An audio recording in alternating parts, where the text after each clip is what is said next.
warahmatullahi wabarakatuh. Pada kesempatan kali ini, saya dan teman-teman saya akan membacakan cerita yang berjudul Sepotong Senja untuk Pacarku dari karya Seno Gumira Adi Dharma. Perkenalkan, nama saya Khalisa Jalpa Salimah. Saya Adwa Gina Alcipa. Saya Jenny Sapaan India. Saya Rabang Nurbaiti. Kami berempat berasal dari kelas 11-4. Pembacaan akan dibacakan oleh saya terlebih dahulu. Jikalau bukan karena cinta yang mulia, musibah itu terada datang. Sayang orang perempuan itu gegabah, tidak mau rubah dia punya pendirian. Jawaban Alina. Sukap yang malang, senja yang kau kirimkan sudah kuterima. Kukira sama lengkap seperti ketika engkau memotongnya di langit yang merah-merahan itu. Lengkap dengan bau laut, desir angin, dan suara hempasan ombak yang memecah pantai. Ada juga kepak burung-burung, lambaian pohon-pohon nyiur dalam kekelaman. Sementara di kejauhan perahu layar menyakapi. Ada juga kepak burung-burung, lambaian pohon-pohon nyiur dalam kekelaman. Sementara di kejauhan perahu layar merayapi cakrawala dan melintasi matahari yang sedang terbenam.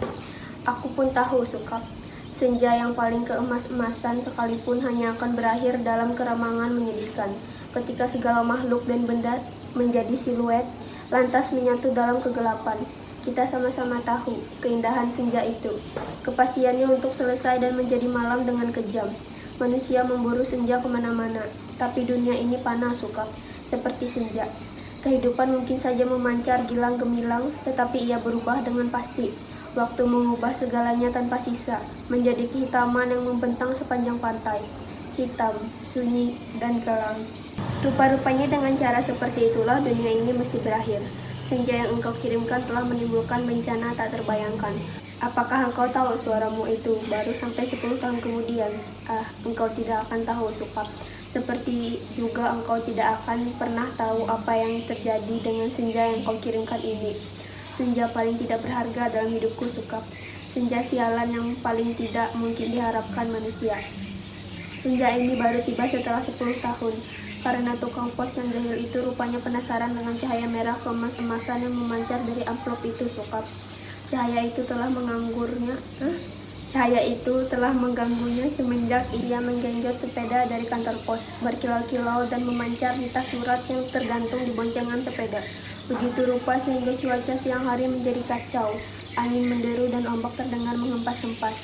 Meskipun ia bersepeda mendaki bukit kapur, demikianlah, maka ia suatu ketika berhenti.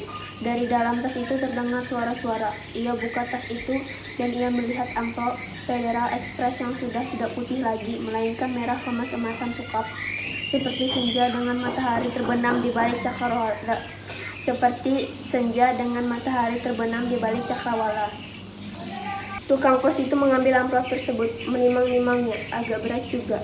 Maklumlah, bukanlah amplop itu berisi senja, Sukap. Senja yang ada di balik kartu pos, tapi yang kamu kirim itu bukan kartu pos, Sukap. Yang kau kirim itu senja di tepi pantai dengan kehempasan ombak, bau laut, dan angin yang asin. Kamu pikir berapa ton beratnya pasir di sepanjang pantai itu, Sukap? Kira-kira sedikit dong. Masih lumayan tukang pos itu kuat menggenjot sepedanya mendaki bukit kapur. Buset, kalau anak-anak kecil tahu ada matahari terbenam di dalam amplop itu, lantas bagaimana? Kau tahulah, Sukap. Anak-anak di daerah Bukit Kapur begini tidak punya mainan yang aneh-aneh seperti kota. Mereka hanya tahu kambing dan kerbau, ikan dan belut, sungai dan jagung. Nasi saja jarang mereka sentuh. Anak-anak yang tidak pernah tahu mainan robot berjalan dengan cahaya di dadanya dan berkedip-kedip pasti akan penasaran sekali dengan cahaya senja yang memancar berkilauan. Merah dan keemas-emasan itu, Sukap. Mereka memang tidak pernah melihatnya, Sukap, karena tukang pos itulah yang telah mendahului mereka. Ia menimang-nimang bungkusan berisi senja itu, mendengar-dengarkan dan akhirnya mengintip. Tentu saja di dalam amplop itu dilihatnya senja, Sukap. Senja terindah yang paling mungkin berlangsung di muka bumi. Ia mengintip dan terpesona.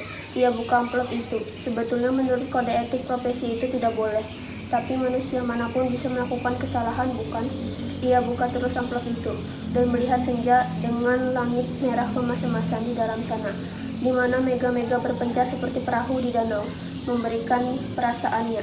Siapa yang tidak suka merasa nyaman dan tenang di dunia ini, Sukap? Di sebuah dunia yang sudah miskin masih bersimbah darah pula. Maka jangan salahkan tukang pos itu, Sukap, jika ia kemudian menjadi begitu penasaran dan memasuki senja yang terbentang. Tidak ada yang tahu apa nasib waktu ketika Ketika anak-anak akhirnya berkerumun di sekitar sepeda yang tergeletak itu, mereka hanya melihat cahaya senja kemerah-merahan yang semburat membakar langit. Amplop itu hanya bocor sedikit, tapi akibatnya sudah begitu rupa. Ini semua gara-gara kamu, Sukap. Sukap yang malang, bodoh, tidak pakai otak. 10 tahun lamanya tukang pos itu mengembara di dalam amplop. Kita tidak pernah tahu apa yang dilakukannya di sana. Apakah dia kawin? Aduh ya Allah. Apakah dia kawin, beranak pinak dan berbahagia? Atau selama itu dia hanya duduk-duduk saja memandang matahari terbenam dengan perasaan kehilangan? Sementara langit yang tadinya merah keemas-emasan perlahan menggelap kebiru-biruan. Aku juga tidak tahu bagaimana caranya menikmati senja di dalam amplop, Sukap. Sebuah ruang yang sungguh-sungguh terdiri dari waktu. Apakah waktu bisa diulang atau bagaimana? Aku belum pernah memasuki senja di dalam amplop. Atau apakah di dunia ini sebetulnya seperti amplop ya, Sukap? Kita tidak tahu apa yang berada di luar diri kita, di mana kita merasa hidup penuh dengan makna, padahal yang menonton kita tertawa-tawa sambil berkata, "Ah, kasihan betul manusia." Apakah begitu, Sukap?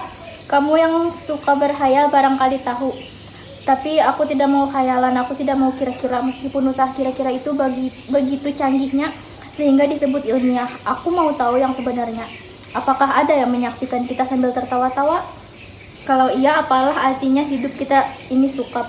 Tidakkah nasib manusia memang seperti ikan yang diternakan hanya untuk mengisi akuarium di ruang tamu seseorang, yang barangkali juga tidak terlalu peduli kepada makna kehidupan ikan-ikan itu? Aku tidak pernah tahu. Tidak ada seorang pun yang tahu apa yang dialami tukang pos itu di dalam amplop. Sampai ia keluar 10 tahun kemudian dengan wajah bahagia, ia sudah 10 tahun menghilang di dalam amplop. Tapi ia tidak tampak bertambah tua. Apakah waktu di dalam amplop tidak bergerak? Tepatnya, apakah senja di dalam amplop itu tidak berhubungan dengan waktu? Apakah tidak ada waktu di dalam amplop Federal Express itu? Apakah aku harus peduli dengan semua ini, Sukap? Apakah aku harus peduli? Kamu betul-betul merepotkan aku, Sukap. Dasar laki-laki tidak tahu diri. Sukap yang malang, goblok, dan menyebalkan. Kamu tahu apa yang terjadi 10 tahun kemudian?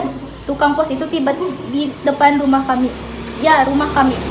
Setelah 10 tahun banyak yang terjadi dong, Sukap. Misalnya bahwa aku kemudian kawin, beranak pinak, dan berbahagia. Jangan kaget, dari dulu aku juga tidak mencintai kamu, Sukap. Dasar bego. Dikasih isyarat tidak mau mengerti. Sekali lagi aku tidak mencintai kamu. Kalau aku tahu kelihatan baik selama ini padamu, terus terang harus kukatakan sekarang. Kalau aku tahu kelihatan baik selama ini padamu, terus terang harus kukatakan sekarang. Sebetulnya aku cuma kasihan. Terus terang aku kasihan sama kamu, Sukap. Mencintai begitu rupa tapi tidak tahu yang kamu cintai sebetulnya tidak mencintai kamu. Oh shit. Makanya jangan terlalu banyak berkhayal, Sukap. Pakai otak dong sedikit. Hanya dengan begitu kamu akan selamat dari perasaan cintamu yang tolol itu. Tapi bukan cinta yang sebetulnya ingin kuceritakan padamu, Sukap. Soal cinta ini sama sekali tidak penting. Kamu harus tahu apa akibat perbuatanmu ini, Sukap. Mengirim sepotong senja untuk orang yang sama sekali tidak mencintai kamu.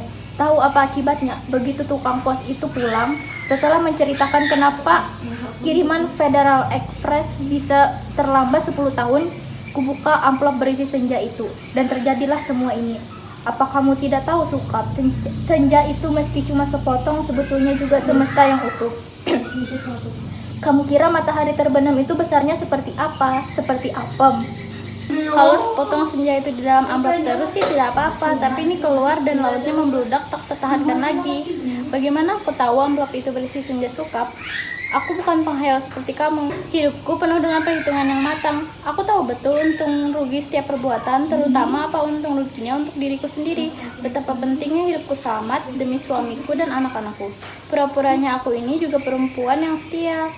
Itu pula sebabnya sebelum maupun sesudah kawin, aku tidak sudi berhubungan dengan kamu, Sukap. Lagi pula aku tidak mencintai kamu. Mau apa? Tapi kamulah yang tidak tahu diri, mengirim senja tanpa kira-kira. Dunia ini jadi berantakan tahu, berantakan dan hancur lebur tiada terkira. Setelah amplop itu kubuka dan senja itu keluar, matahari yang terbenam dari senja dalam amplop itu berbenturan dengan matahari yang sudah ada. Langit yang biru bercampur aduk dengan langit kemerah-merahan yang terus-menerus berkeredak menyilaukan karena cahaya keemas-emasan yang menjadi semburat tak beraturan.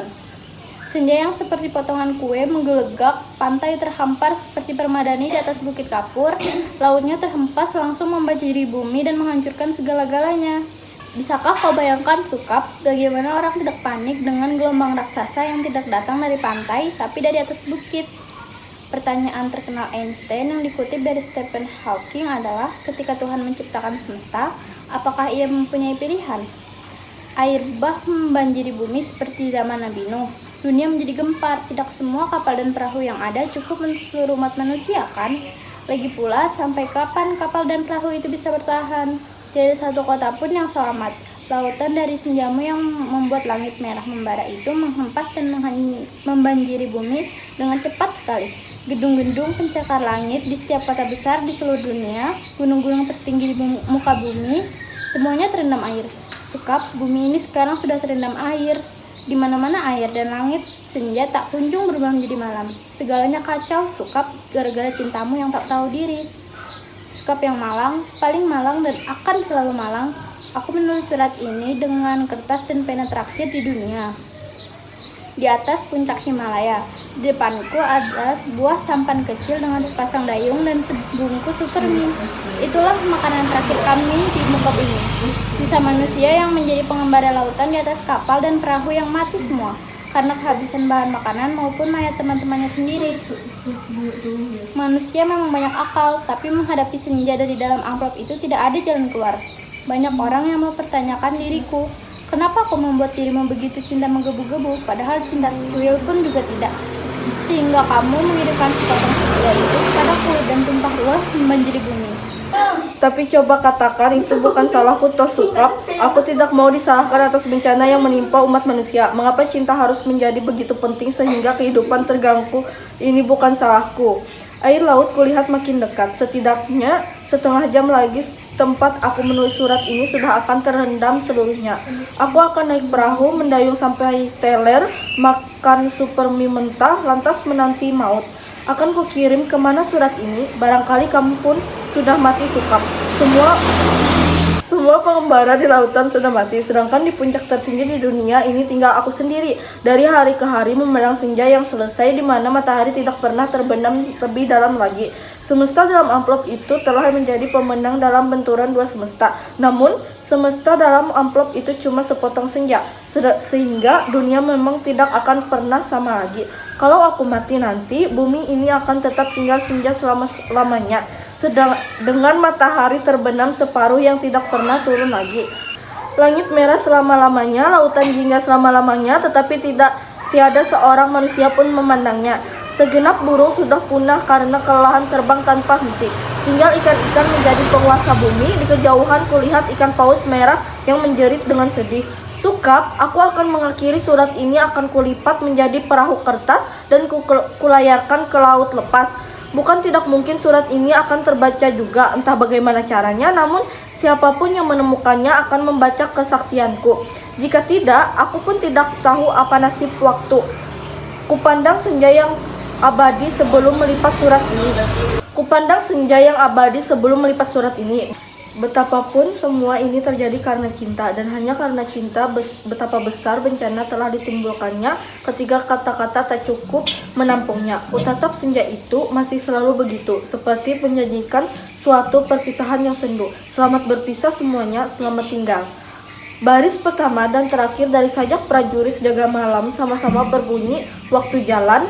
Aku tidak tahu apa nasib waktu. Baris tersebut adalah cara penulisan yang diambil dari kumpulan sajak bersama Asrul, Sani, dan Ripai Apin 3 menguak takdir 1950. Cairil tampaknya mempunyai perhatian besar terhadap baris ini, karena dalam kumpulan kerikil tajam dan yang terampas dan yang putus 1949, baris pertama dan baris terakhir itu dibedakan antara waktu jalan. Aku tidak tahu apa nasib waktu, baris pertama, dan waktu jalan. Aku tidak tahu apa nasib waktu, baris terakhir. Chairil Anwar meninggal tahun 1949.